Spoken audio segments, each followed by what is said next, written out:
하나님의 말씀은 로마서 1장입니다. 로마서 1장 1절부터 4절까지 우리 한 목소리로 읽겠습니다. 1절부터 4절을 한 목소리로 읽겠습니다. 예수 그리스도의 종 바울은 사도로 부르심을 받아 하나님의 복음을 위하여 택정함을 입었으니 이 복음은 하나님이 선지자들을 통하여 그의 아들에 관하여 성경에 미리 약속하신 것이라. 그의 아들에 관하여 말하면 육신으로는 다윗의 혈통에서 나셨고 성결의 영으로는 죽은 자들 가운데서 부활하사 능력으로 하나님의 아들로 선포되셨으니 곧 우리 주 예수 그리스도시니라. 아멘. 우리는 이 복음에 대해서 사도 바울이 쓴 로마 교회에 편지한 복음에 대해서 가지고 있습니다. 사도 바울은 이렇게 1장 1절에서 말합니다. 사도로 부르심을 받아 하나님의 복음을 위하여 택정함을 입었으니 하나님의 복음이래요. 여러분, 이 복음이란 말의 시작은 이 마태, 마가, 누가, 요한복음 이 네 가지 복음서를 하나님께서 쓰셨어요. 이 동서남북의 네 가지 방면처럼요. 이 세상에는 항상 네 방면이 있어요. 이 마태, 마가, 누가, 요한복음이 이 네 가지 방면에 대한 말씀이에요. 시작이 마태복음이에요. 마태복음은 이 유대인에 대한 말씀이에요. 그래서 마태복음은 모든 것이 이 유대적이에요. 그런데 두 번째 복음서 마가복음은 로마적이에요. 그래서 마가복음에서는 이 로마의 동전만 나와요. 이야기가. 다른 복음서에는 없어요. 그리고 이 집들도 로마 집들이에요. 세 번째 복음서는 누가복음이에요. 누가복음은 관점이 헬라적이에요. 그래서 지붕들도 다 헬라 지붕이에요. 예를 들면은 예수님이 친구들을 병을 고치려고 하고 중풍병자를 침상을 내렸습니다. 침상을 내렸을 때 이 마가복음은 지붕을 뚫었다고 나와 있어요. 지붕을 뚫어버렸어요. 왜냐하면 로마식 지붕은 지붕을 뚫은 거예요. 그런데 누가복음에는 똑같은 복음서인데 기와장을 벗겼다고 돼 있어요. 왜냐하면 기와가 있는 것은 헬라 지붕이에요. 근데 마태복음에는요, 지붕을 뚫지도 않고 그냥 들어왔다고 돼 있어요. 왜냐하면 이 유대인의 집은 돔으로 돼 있어요. 그러니까 지붕을 뚫을 수가 없어요. 왜? 똑같은 사건인데 이렇게 네 가지 관점을 써놨을까요? 그것은 이 모든 사람들이 하나님 외에는 이 네 가지 관점을 다 가지 있을 수는 없습니다. 그래서 이 네 가지의 관점이에요. 천국문은 하나가 아니에요. 12가지 진주문으로 되어 있잖아요. 천국문은 문이 12개예요. 이 네 가지 방면으로 되어 있어요. 이 네 가지 방면이 천국 복음을 듣는 사람들이 거듭나서 그 진주문으로 들어가게 돼요. 어떻게 해요? 이 천국 복음을 들음으로 말미암아.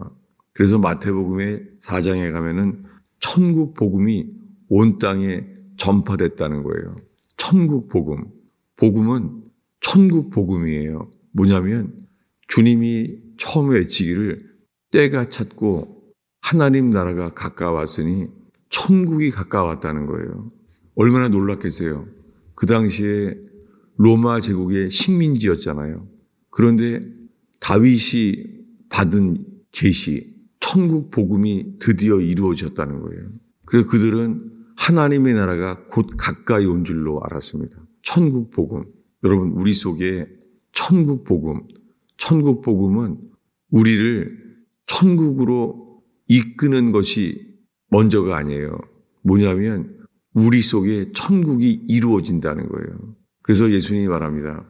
때가 찼고 하나님 나라가 가까웠으니 하나님 나라가 우리에게 왔다는 거예요. 우리가 가는 게 아니라 우리에게 왔다는 거예요. 그래서 우리에게 이렇게 말해요. 마가복음, 우리가 자주 보는 말씀입니다. 마가복음 마가복음 1장 15절입니다. 우리가 지속적으로 이 말씀 앞에 있어 왔어요. 1장 15절을 한 목소리로 읽겠습니다. 이르시되 때가 찼고 하나님의 나라가 가까웠으니 회개하고 복음을 믿으라 하시더라. 예수님이 하신 말씀이에요. 예수님이 이렇게 처음 말하셨어요. 때가 찼고 하나님의 나라가 가까웠으니, 우리 보러 하나님의 나라에 들어가라는 게 아니라 하나님 나라가 가까웠다는 거예요. 예수 그리스도가 이 땅에 오셨어요. 하나님의 아들 예수 그리스도가 이 땅에 오신 것이 천국 복음이에요. 그래서 이렇게 말했습니다. 회개하라. 그리고 복음을 믿으라. 두 가지를 말씀하셨어요. 회개하고, 한글 성경에는 붙여 있지만은 이게 성경 그대로 읽으면 회개하라. 그리고 이렇게 돼 있어요. 회개하라. 그리고 복음을 믿으라. 구원의 조건은 두 가지예요. 회개하라. 그리고 복음을 믿으라. 이 복음이 좋은 소식, 이 세상에서 가장 좋은 소식, 죄와 불행한 인생 속에 수고와 눈물뿐인 이 인생 속에 천국 복음을 우리에게 전하려고 예수님이 오셨습니다. 이 복음을 14절엔 이렇게 말해요. 요한이 잡힌 후에 예수께서 갈릴리로 오셔서 하나님의 복음을 전파하여, 마가는 이렇게 설명해요. 하나님의 복음을 전파했다는 거예요. 하나님의 복음이 뭐냐면 때가 찼고 하나님의 나라가 가까웠다. 그러므로 회개하라. 복음을 믿으라. 우리는 이 복음을 듣고 우리는 주님께 돌이킵니다. 돌이키는 게 회개죠. 그리고 회개할 때 주님은 우리에게 말해요. 믿으라는 거예요. 회개하고 복음을 믿으라는 거예요. 여러분, 제가 이 말을 왜 반복하냐면 언제부턴가요? 예수 믿으세요. 이렇게만 남은 거예요. 언제부턴가 다 예수 믿으면 구원을 얻습니다. 이렇게 되면서 회개라는 단어가 사라져버린 거예요. 처음에 교회를 개척했을 때 한 분이 이렇게 말했던 기억이 나요. 한 장로님이 찾아와서 이렇게 말했어요. 자신이 1년 동안 주일 설교 들었는데 1년 동안 회개라는 단어를 한 번도 들은 적이 없다는 거예요. 여러분, 그것은 우연이 아니에요. 왜냐하면 언제부턴가 회개의 복음이 아니라 믿으라는 거예요. 믿기만 하면 구원받는다는 거예요. 그게 그때만이 아니었습니다. 마틴 루터가 쓴 책에 보면 그렇게 나와요. 언제부턴가 믿기만 하면 구원받는다는 말만 남았다는 거예요. 그 말씀 맞습니다. 왜냐하면 요한복음엔 그렇게 나와 있어요. 요한복음에는 회개란 단어가 한 단어도 없어요. 놀랍죠? 설마 요한복음이 그 두꺼운 복음서인데 회개란 단어가 한 단어도 없어요. 그리고 요한복음에는 복음이란 단어도 한 단어도 없어요. 요한복음은 아예 복음이란 단어도 없어요. 그렇지만은 요한복음이잖아요. 요한이 쓴 복음이잖아요. 요한은 예수님의 3년 반 동안 행적을 쓰면서 복음이란 말을 한 단어도 쓰지 않았어요. 오히려 믿는 자는 영생을 얻는다고 말해요. 여러분, 우리들은 지금 우리가 살고 있는 이 시대에 우리를 통하여 주님이 지키기를 원하시고 전파되기를 원하는 복음 앞에 서 있어요. 저 자신도 제가 예수 믿은 지 40년이 넘었지만 이 40년 동안 내 속에 주님이 심겨주시고 전달한 것이 무엇인지를 살펴보게 됩니다. 지난 주일부터 저의 생애를 다 돌이켜보면서 과연 내 속에 주님이 주신 복음이 무엇인지 그 앞에 서게 돼요. 복음. 그랬을 때 이 로마서 1장에 이르게 됐어요. 이것은 당연하게 예수님이 전하기 시작했던 이 천국 복음, 이 복음을 사도 바울을 주님이 세우셔서 로마 교회에 전달되게 하셨습니다. 그래서 가보지 못한 로마에, 아직 가지 못한 로마에 사도 바울이 편지로 쓰게 되었어요.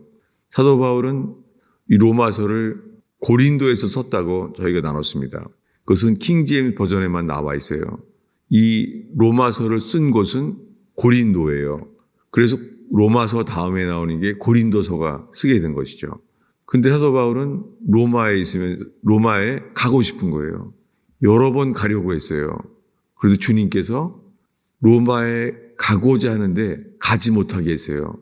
놀랍게 주님의 계획은 로마에 갈 때 이 로마 시민권자로 가는 것이 아니라 죄수로 가게 됐습니다.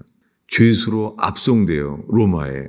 사도행전 마지막에 사도 바울이 말해요. 로마도 보아야 하리라. 로마를 갈 것이다. 사도행전 마지막 부분이에요. 근데 가긴 가는데 놀랍게 편지로만 전달되게 됐어요. 그는 로마에 직접 가려고 했죠. 근데 주님이 가질 못하게 했어요. 찾아보겠습니다. 로마서 1장 11절입니다. 어제에 이어서 이 로마서 1장에 왜 로마서를 편지로 쓰게 됐는지를 보는 거예요. 1장 11절을 읽겠습니다. 내가 너희 보기를 간절히 원하는 것은 어떤 신령한 은사를 너희에게 나눠주어 너희를 견고하게 하려 함이니. 예, 이렇게 편지하고 있습니다. 그는 편지만 하고 있는데 로마에 편지를 쓰고 있어요. 로마 교회에. 근데 그가 원하는 것은 편지를 쓴 것이 아니라 가기를 원했어요. 간절히 보기 원하는 이유는 뭐죠? 어떤 영적인 은사를 너희에게 나누어 주기를 원했어요. 어제는 이것을 나눴습니다. 영적인 은사를 나누어 주려고 그랬다는 거예요. 여기에 이 말씀 중심인 교회는 장로교처럼 이 말씀 중심인 많은 교회는 이것을 피해요. 왜냐하면 어떻게 신령한 은사를 나누어 줄 수가 있을까? 하나님이 주셔야만 받는 거 아닌가? 이 단어가 임파테이션이에요. 임파테이션이 우리말로 뭐죠? 그래서 지금은 성령 운동을 강조하는 분들이 이 단어를 많이 쓰죠. 임파테이션. 나누어 준다는 거예요. 사실입니다. 왜냐하면 고린도서에 사도 바울이 말해요. 신령한 은사를 사모하라.